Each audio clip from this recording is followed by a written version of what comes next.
இந்த சின்ன பையா பையுள்ள 10 ரூபாய் வச்சுக்கிறேன் பாரு, எத்தனை போய் சாக்லேட் வாங்கிய உங்க சாருங்க கிட்ட குத்துட்ட காலில் ஊந்து கும்பிட்டு இன்னைக்கு ஏதோ டீச்சர்ஸ் டேவாமே. உங்க கால சொல்லு அப்பா கால சொல்லு வைனேன், அவங்க கால என்னால விட முடியாது. ஏன்டா அங்க போய் படிக்க போறேன் வச்சிட்டியா? அங்க போய் ஏரி வேலை செஞ்சுறது தெரியுமா? சொல்றேன் கிரவுண்ட பெருக்குது, குப்பை பொறுக்குது, புல்லு போடுங்கிறது, இந்த அட்டனை சேர்த்து அங்க கூட அந்த அட்டனை வாங்கிட்டு வா.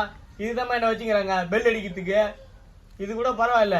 இங்க ஒருத்த ஃபர்ஸ்ட் மார்க் எடுக்கிறான், ஒருத்த லாஸ்ட் மார்க் எடுக்கிறான். நான் யாரை கூட பாராட்டணும்? லாஸ்ட் மார்க் எடுக்கணும் கொடுத்து தானே பாராட்டணும். நீ அடுத்த நல்லா படிப்பா, என்கரேஜ் பண்ணுங்கப்பா. இவங்களாம் சேர்த்து கை தட்டுங்க பார்த்தானா நம்ம படிக்க என்ன வரும்? அவனுக்கு என்ன மேமா நான் கை தட்டுங்க எனக்கு. அட பரதேசி நாயே, நம்ம படிக்கிற ஸ்கூல்ல நம்ம தான் சுத்த பத்தமா வச்சுக்கணும், அதனால தான் குப்பை பொறுக்க சொல்றாங்க. டீச்சர் வேலைன்னா அவ்வளோ லேசுப்பட்ட வேலை நினச்சியா?